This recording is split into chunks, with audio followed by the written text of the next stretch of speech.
আসসালামু আলাইকুম। জীবনে প্রথমবারের মতো এত বড় ভূমিকম্পের সম্মুখীন হলাম।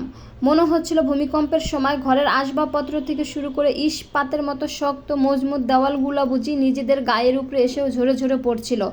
তারপরে কিছু করার ছিল না, একমাত্র তখন আল্লাহই পারে এক রক্ষা করতে, তাছাড়া কোনো পক্ষে সম্ভব ছিল না।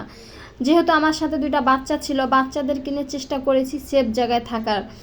ছুটাছুটি দৌড়াদৌড়ি করতে দেয় না আমার হাজব্যান্ড, যেহেতু বাসায় ছিল, বলেছে দৌড়াদৌড়ি ছুটাছুটি না করে একটা জায়গায় দাঁড়ায় থাকো।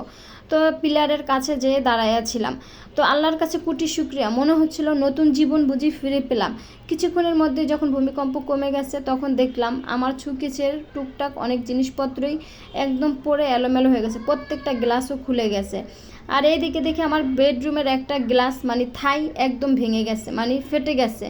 কি পরিমাণে ঝাঁকি খেয়েছে তাহলে চিন্তা করেন।